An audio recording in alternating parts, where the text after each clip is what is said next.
So last class में बच्चों हम लोग डिस्कस कर रहे थे स्टेबिलिटी ऑफ कार्बोकेटाइन एंड क्या क्या फैक्टर्स हैं जो कार्बोकेटाइन की स्टेबिलिटी को डिटरमाइन करते हैं। तो उसी में क्वेश्चंस हम कंटिन्यू कर रहे हैं। देन हमने कुछ केसेस देखे थे, लाइक यहाँ पे कार्बोकेटाइन था, ये primary, secondary and tertiary simple alkyl groups लगे थे, and tertiary more stable than secondary which in turn is more stable then primary. इसके बाद हमने 3 केसेस लिए थे, एक में रेजोनेंस था, दूसरे में hyper conjugation and plus I effect था, एंड तीसरे में माइनस आई इफेक्ट था। इन तीनों को जब हमने कंपेयर किया तो resonance it is suppose to be more important, most important. Then इसमें जो आ गया हमारा, first is more stable than second and second is more stable than third, because resonance जो है वो उसके थ्रू जो स्टेबिलिटी आती है that is more effective, followed by hyperconjugation and plus I effect जो कि स्टेबिलिटी को इंक्रीज करता है, माइनस आई इफेक्ट स्टेबिलिटी को डिक्रीज करता है। ये मैंने ऑलरेडी डिस्कस करा हुआ है। फिर मैंने कुछ केस लिए थे जहां पर हमारे कार्बोकेटाइन, मैंने कहा tertiary is more stable than secondary than primary, ये आपको रटना नहीं है। एक केस मैंने फिर ऐसा लिया जिसमें tertiary, secondary and primary 3 carbocation थे, but we could see that primary was most stable followed by secondary which in turn was more stable than tertiary. Reasoning थी कि minus I effect था तीनों में, even though central carbon was attached to carbon 3 carbon, but 3 carbon with minus I effect, minus I effect decrease करता है stability को। तो यहाँ पे ऑर्डर जो था वो रिवर्स हो गया था, primary more stable than secondary which in turn is more stable then tertiary. इसके बाद हमने एग्जांपल लिया था कि केवल माइनस आई इफेक्ट ही था, 2 कार्बोकेटाइंस थे एंड इनमें माइनस आई इफेक्ट के बेसिस पे हमने इनको कंपेयर किया। तो माइनस आई इफेक्ट की एक property decreases with distance from the source, and chlorine से जितना दूर हो गया कार्बोकेटाइन स्टेबिलिटी उतनी ही बढ़ी है उसकी। So second was more stable then first. ये हमारे लास्ट क्लास में डिस्कशन हुआ था। अब हम जा रहे हैं कि एक कार्बोकेटाइन है like CH2 positive, CH double bond CH2 and CH2 positive, हम कुछ केसेस डिस्कस कर रहे हैं, CH2 पॉजिटिव OCH3। ये 2 केसेस हैं, and this is first carbocation and this is second carbocation. तो इन कार्बोकेटाइन में की स्टेबिलिटी को हमें कंपेयर करना है। सबसे पहला हमें देखना होगा कि यहाँ कौन सा इफेक्ट काम कर रहा है। So we can see carbocation पे वेकेंट ऑर्बिटल होता है, एंड वेकेंट ऑर्बिटल के पास वाले पे पाई बॉन्ड है। So pi bond can shift here, इस तरफ आ सकता है, एंड कार्बोकेटाइन इधर पॉजिटिव चार्ज दिखा सकते हैं। तो यहाँ पे रेजोनेंस है, एंड इस कार्बोकेटाइन में अगर हम देखते हैं तो आपका दिमाग सबसे पहले दौड़ेगा माइनस आई इफेक्ट की ओर।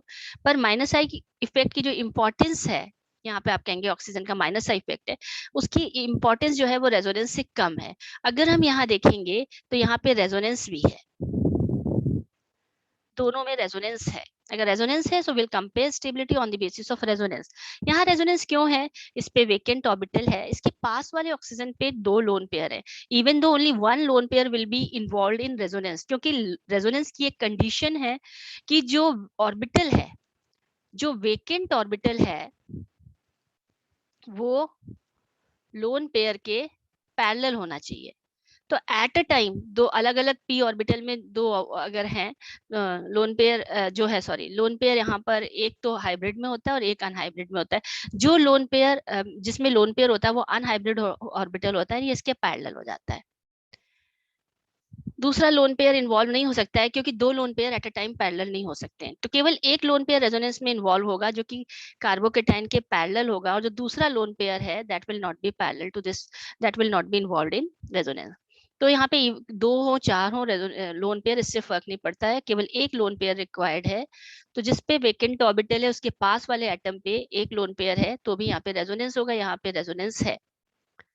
Now if we have to compare the stability, तो हम देखेंगे कि इसका जो दूसरा रेजोनेटिंग स्ट्रक्चर है, यहाँ पे है CH2 positive double bond CH, CH2 plus,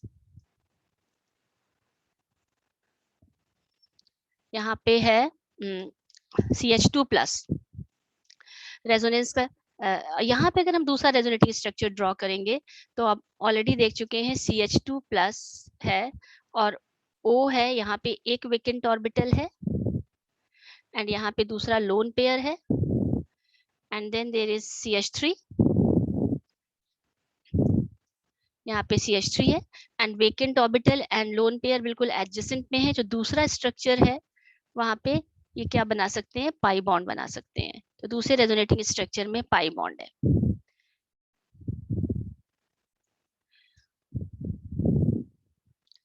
अगर हम यहाँ पे देखें तो इन दोनों के बीच में एक पाई बॉन्ड बन जाएगा एंड क्योंकि ये लोन पेयर है, ये लोन पेयर इसमें पाई बॉन्ड में इन्वॉल्व हो जाएंगे। और इवन दो पाई बॉन्ड बनने के बाद सिंस ऑक्सीजन अपने लोन पेयर शेयर कर रहा है तो फॉर्मल चार्ज अगर हम कैलकुलेट करेंगे तो इस ऑक्सीजन पे पॉजिटिव आता है। तो इसका जो दूसरा रेजोनेटिंग स्ट्रक्चर बनाएंगे that is CH2 double bond O CH3, one lone pair and positive charge.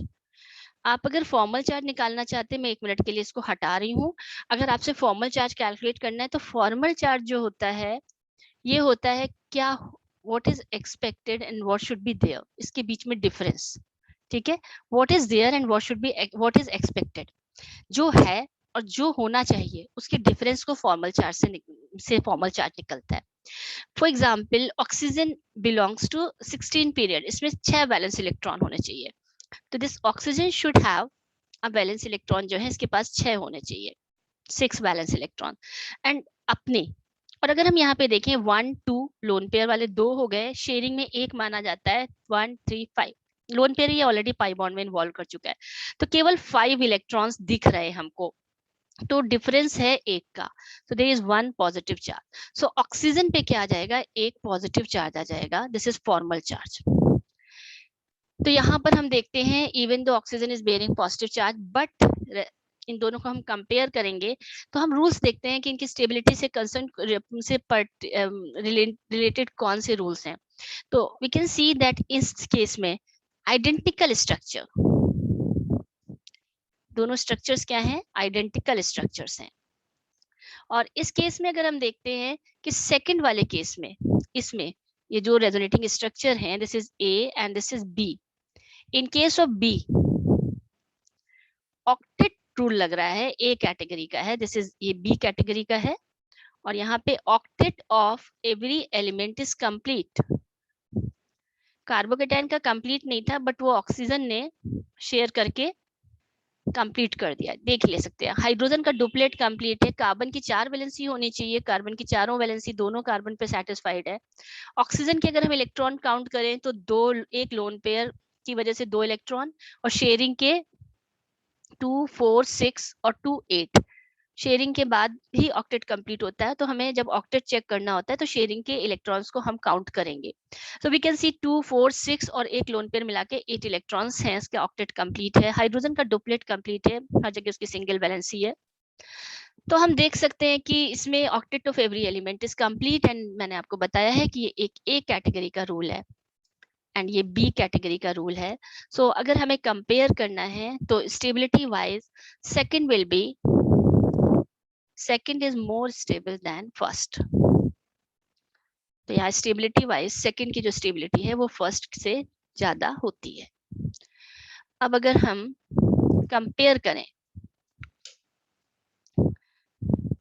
CH2 positive, CH double bond CH2 and CH2 positive, CH double bond O, अगर हम इन्हें कंपेयर करते हैं तो आप जानते हैं यहाँ पे वेकेंट ऑर्बिटल और यहाँ पे पाई बॉन्ड है। सो आपने इसका दूसरा रेजोनेटिंग स्ट्रक्चर ड्रॉ कर लिया, पाई बॉन्ड को इधर शिफ्ट कर दिया and vacant orbital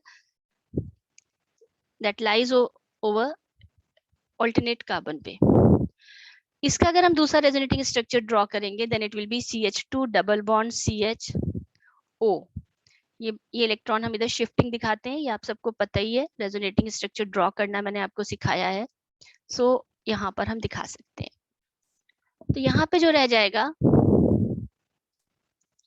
positive charge and अगर हम यहाँ पे देखेंगे तो इस ऑक्सीजन का जो ऑक्टेट है ये 1 2 3 4 5 6, तो अगर हम ऐसे देखें कि यहाँ पे रेजोनेंस है, वेकेंट ऑर्बिटल है, वेकेंट ऑर्बिटल के पास जो पाई बॉन्ड है, तो दोनों में रेजोनेंस होना चाहिए। यहाँ पे हम देखें there is identical structure, identical structure makes resonance highly effective. इस केस में अगर हम देखें तो अगर आप ऐसे ड्रॉ भी कर रहे हैं, then octet of oxygen is incomplete. Octet of oxygen is incomplete. We cannot draw a structure where an electronegative element is shown to have incomplete octet. A category का rule है, and which rules out this structure. इस structure को rule out करता है। हम कोई ऐसा resonating structure अगर ड्रॉ करते हैं वेयर इलेक्ट्रोनेगेटिव एलिमेंट का ऑक्टेट इनकम्प्लीट है, तो दैट मेक्स नो सेंस। यहाँ पर कोई फायदा नहीं है इसका, क्योंकि कभी हम ऐसा स्ट्रक्चर की स्टेबिलिटी इतनी कम होगी कि हम इसे मतलब ये कंट्रीब्यूट करेगा ही नहीं। So we can not draw this structure. So इस केस में अगर हम दोनों को कंपेयर करें तो पहले वाले में रेजोनेंस है, इफेक्टिव रेजोनेंस है, दिस इफेक्टिव रेजोनेंस है। यहाँ पे इफेक्टिव रेजोनेंस है। और अगर हम सेकंड वाले केस में देखते हैं, यहाँ पे इफेक्टिव रेजोनेंस है। सेकंड में तो रेजोनेंस होएगा ही नहीं, क्योंकि दूसरा स्ट्रक्चर कंट्रीब्यूट नहीं कर रहा है। एक तो वो कंट्रीब्यूट नहीं कर रहा है, तो उसमें कोई रेजोनेंस है नहीं। दूसरी चीज ऑक्सीजन का जब वो रेजोनेंस नहीं रहा तो फिर माइनस आई इफेक्ट आ गया, तो ये अपनी और इलेक्ट्रॉन विदड्रॉ कर रहा है। कार्बोकेटाइन में वैसे ही इलेक्ट्रॉन डेफिशिएंसी है। Moreover, this oxygen is pulling away electron from the central carbocation that makes it highly unstable. तो ये जो हो जाएगा, इसकी वजह से इस पे कार्बन पे कमी आ जाएगी, and that will be due to minus I effect. हम यहाँ पे लिख सकते हैं, यहाँ पे माइनस आई इफेक्ट है, एंड माइनस आई इफेक्ट की वजह से ये कार्बोकेटाइन कम स्टेबल जाएगा। So first is much more stable than second one. तो ये कुछ हम लोग देख रहे हैं। अब मैं एक पूरी कई सारे कार्बोकेटाइंस आपको दे रही हूँ, जिससे हम लोग ये रिवीजन कर सकते हैं स्टेबिलिटी ऑफ कार्बोकेटाइन। तो सबसे पहला जो कार्बोकेटाइन है वो है CH2 positive CH2CH3. This is first carbocation. Then CH2 positive CH2Cl. This is second carbocation. Then CH2 positive OCH3. This is third carbocation. Then CH2 positive CH double bond O. This is fourth carbocation. Then CH2 positive CH2CH2Cl. This is fifth carbocation. And now we have to compare their stability. इनकी relative stability हमें compare करनी है, तो हम इसमें देखेंगे pure alkyl group है, saturated carbon है, ना ही कोई माइनस आई इफेक्ट है, ना ही कोई वेकेंट, सैचुरेटेड कार्बन है, चारों वैलेंसी सैटिस्फाइड है, इस कार्बन की भी और इस कार्बन की भी। ना ही कोई माइनस आई वाला ग्रुप है, ना ही कोई रेजोनेंस है। तो there is only and only hyperconjugation and plus I effect. मैंने बताया था hyperconjugation and plus I effect दोनों ही एक दूसरे के एक सेम डायरेक्शन में काम कर रहे हैं, तो ये इसकी स्टेबिलिटी को इंक्रीज कर रहे हैं। यहाँ पर अगर आप देखिए नेक्स्ट कार्बन में, आप सोचें एल्काइल है, तो एल्काइल नहीं, क्योंकि इस कार्बन के आगे क्लोरीन लगा हुआ है, इसका माइनस आई इफेक्ट है। माइनस आई इफेक्ट जो है स्टेबिलिटी को डिक्रीज करता है। थर्ड वाले में देखें, यह लोन पेयर है, जिसपे वेकेंट ऑर्बिटल है, उसके पास वाले पे एक इलेक्ट्रॉन सोर्स बैठा हुआ है, इसके पास वेकेंट ऑर्बिटल है, इसके पास एक पास वाले में पड़ोसी इतना हेल्पफुल है, उसके पास लोन पेयर है। वो केवल लोन पेयर ही नहीं है, वो शेयर भी कर सकता है, क्योंकि पैरेलल लोन पेयर है। तो देयर इज रेजोनेंस, और ऑक्टेट कंप्लीट वाला रूल लगेगा, जिसकी वजह से this is A category resonance है। देन इस केस में देयर इज नो रेजोनेंस, क्योंकि अगर हम इसका दूसरा रेजोनेटिंग स्ट्रक्चर ड्रॉ करेंगे, अभी मैंने डिस्कस किया है, that will make it highly unstable. तो रेजोनेंस, दूसरा रेजोनेटिंग स्ट्रक्चर पॉसिबल ही नहीं है, तो रेजोनेंस नहीं है। यहाँ पे केवल CHO ग्रुप का माइनस आई इफेक्ट है। और अगर हम यहाँ पर भी देखें तो Cl का माइनस आई इफेक्ट है। अब आप जानते हैं क्या क्या इफेक्ट स्टेबलाइज करते हैं और क्या क्या इफेक्ट डिस्टेबलाइज करते हैं. रेजोनेंस स्टेबलाइज करता है and minus side effect destabilise करता है. Hyperconjugation and plus side effect stabilise करते हैं. Reasoning I have already explained in previous video. So resonance में हमारे यहाँ दो रेजोनेंस में, अच्छा मैंने केवल एक ही किया हुआ है. एक और ड्रॉ कर लेते हैं. Like CH2 positive, CH double bond CH2, जिसपे वेकेंट ऑर्बिटल है, उसके पास वाले पे पूरा पाई बॉन्ड है, इलेक्ट्रॉन सोर्स बैठा हुआ है. हालांकि इतना अच्छा सोर्स नहीं है क्योंकि ये इधर मूव करेगा तो वेकेंट ऑर्बिटल रहेगा, लेकिन अगर लोन पेयर होता तो बेटर सोर्स होता. लेकिन चलिए आइडेंटिकल स्ट्रक्चर्स आएंगे, यहाँ पे रेजोनेंस है. तो पहले हम रेजोनेंस वालों को अलग कर लेते हैं. ये दो रेजोनेंस वाले हैं. एक ए कैटेगरी का रूल फॉलो कर रहा है, एक बी कैटेगरी का. मैंने बताया था इसमें आइडेंटिकल स्ट्रक्चर्स आते हैं. तो सबसे ज्यादा स्टेबल होगा ड्यू टू रेजोनेंस आएगी स्टेबिलिटी 3rd फॉलोड बाय 6. एक में है ऑक्टेट कंप्लीट रूल और दूसरे में ऑक्टेट तो नहीं कंप्लीट हो रहा, कभी लेफ्ट वाले का ऑक्टेट इनकम्प्लीट है, कभी राइट वाले का, बट आइडेंटिकल स्ट्रक्चर्स हैं. ये दो हो गया. अब रेजोनेंस के बाद हम जाएंगे स्टेबिलिटी बढ़ाने वाला. फर्स्ट है हाइपर कॉन्जुगेशन और प्लस साइज ज्यादा तो नहीं बढ़ाते हैं, ठीक है, थोड़ा बहुत तो बढ़ाते हैं. स्टेबिलिटी हम कंपेयर कर रहे हैं तो फर्स्ट. इसके बाद अगर हम जाते हैं, so there are two groups, second and fifth. Second, fifth and fourth. आप जानते हैं इलेक्ट्रोनेगेटिविटी में सबसे ज्यादा इलेक्ट्रोनेगेटिव होता है element fluorine, then oxygen and then nitrogen. Almost equal होता है क्लोरीन के. तो अगर हम देखें फोर्थ में ऑक्सीजन है जिसका माइनस आई इफेक्ट है, तो ये सबसे कम स्टेबल हो जाएगा. माइनस आई इफेक्ट डिस्टेबलाइज करता है. अगर हम सेकंड एंड फिफ्थ में देखें तो फिफ्थ की स्टेबिलिटी कंपैरेटिवली ज्यादा होगी क्योंकि दोनों ही में माइनस आई इफेक्ट है, सेकंड में एंड फिफ्थ में. बट फिफ्थ वाले में क्लोरीन थोड़ा दूर है सेंटर से, कार्बोकेटाइन से, तो इतना डिस्टेबलाइज नहीं कर पाएगा. फिफ्थ के बाद अगर आएंगे तो सेकंड में एंड फोर्थ में तो डायरेक्टली CHO ग्रुप अटैच्ड है CH2 प्लस से. ऑक्सीजन बहुत ही ज्यादा इलेक्ट्रॉन पुलिंग है, so that will make it highly unstable. Then there is fourth. So in this question we can compare all type of जो carbocation की सारे कार्बोकेटाइन्स की stability को हम कंपेयर कर पा रहे हैं एंड हर टाइप का इफेक्ट यहाँ पर आ गया है. So that gives you a complete idea about stability of carbocations. तो कार्बोकेटाइन की स्टेबिलिटी में ये था. अब सिंपल सी और भी चीजें हैं. लाइक कार्बोकेटाइन में है, एक तरफ है H, एक तरफ है OCH3 और एक तरफ है CH3 और एक दो तरफ CH3 है और दूसरे में दो तरफ OCH3 है और एक CH3 है. तो अगर हम देखें यहाँ पर दो इफेक्ट काम कर रहे हैं.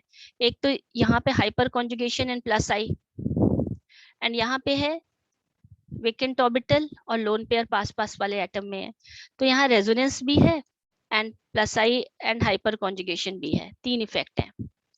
यहाँ पर भी अगर हम देखेंगे दो तरफ से रेजोनेंस है तो रेजोनेंस भी है और प्लस आई भी है और हाइपर कॉन्जुगेशन भी है क्योंकि एल्काइल ग्रुप का हाइपर कॉन्जुगेशन एंड प्लस आई. तो इंपॉर्टेंस वाइज रेजोनेंस ज्यादा कंट्रीब्यूट करता है एंड यहाँ पे दो ग्रुप्स में रेजोनेंस है. इन दो ग्रुप्स की वजह से रेजोनेंस है और यहाँ पे सिर्फ एक ग्रुप की वजह से रेजोनेंस है. और अगर हम कंपेयर करें तो यहाँ पे इन दो की वजह से प्लस आई है, यहाँ सिर्फ एक की वजह से प्लस आई है या हाइपर कॉन्जुगेशन है. तो रेजोनेंस ज्यादा स्टेबिलिटी प्रोवाइड करता है. ऑब्वियसली इसकी वजह से अगर हम इसे फर्स्ट कह रहे हैं, इसको सेकंड कह रहे हैं, second will be much more stable then first one. ठीक है. तो दो इफेक्ट अगर साथ काम कर रहे हैं तो आपको उनको रिलेटिव इंपॉर्टेंस के अकॉर्डिंग एनालाइज करना है. लाइक एक और केस में ले रही हूँ कि आपके पास एक कार्बोकेटाइन, सिंपल कार्बोकेटाइन है, this is first case, and दूसरा कार्बोकेटाइन है जिसमें एक तरफ से एल्काइल ग्रुप लगा है और एक तरफ से CH2Cl लगा है. Suppose you have to compare these two carbocations. इसमें कोई भी, फर्स्ट वाले में कोई भी इफेक्ट नहीं है. सेकेंड वाले में अगर हम देखेंगे तो CH3 का plus I and hyper conjugation and CH2Cl का माइनस आई ग्रुप इफेक्ट है. CH3 यहाँ पे तीन इफेक्ट्स हैं, plus I hyperconjugation that is due to methyl group and minus I effect of CH2Cl। और आप जानते हैं माइनस आई इफेक्ट जो है वो ज्यादा डोमिनेट करता है देन प्लस आई और हाइपर कॉन्जुगेशन। तो ले ज्यादा रहा है, कार्बन से खींच ज्यादा रहा है, पुल ज्यादा हो रहा है, आ कम रहा है, तो कार्बन पे ओवरऑल पॉजिटिव चार्ज बढ़ रहा है। तो इसका मतलब यहाँ इसके कंपैरिजन में फर्स्ट के कंपैरिजन में सेकंड की स्टेबिलिटी कम होगी, क्योंकि एक तरफ से मिल जरूर रहा है लेकिन दूसरी तरफ से खींच ज्यादा रहा है, तो ओवरऑल कार्बन पे पॉजिटिव चार्ज इंक्रीज कर जाएगा। यहाँ पे भी इन दो इफेक्ट्स का कंपैरिजन था। एक तो माइनस आई इफेक्ट है, इसको हम ये दिखा दे रहे हैं, और एक plus I effect, minus I effect जीत जाता है। ठीक है, तो ये है कार्बोकेटाइन की स्टेबिलिटीज में मैंने कुछ चीजें डिस्कस की हैं। तो ये यहाँ पे एप्लीकेशन है रूल्स ऑफ रेजोनेंस का, एज वेल एज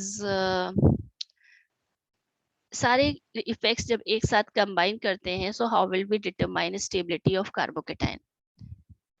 सो इसको अच्छे से आप लोग रिवाइज कर लीजिए, क्योंकि ऑर्गेनिक केमिस्ट्री में basic concepts are very important. मेरे जितने भी पहले लेक्चर्स हैं वो they are based on organic chemistry के बेसिक्स पर, और पूरे एंड तक जहां जहां तक ये बेसिक्स यूज होने हैं, मैं सारे ये कॉन्सेप्ट जो है इसी इन वीडियोस पे डालूंगी।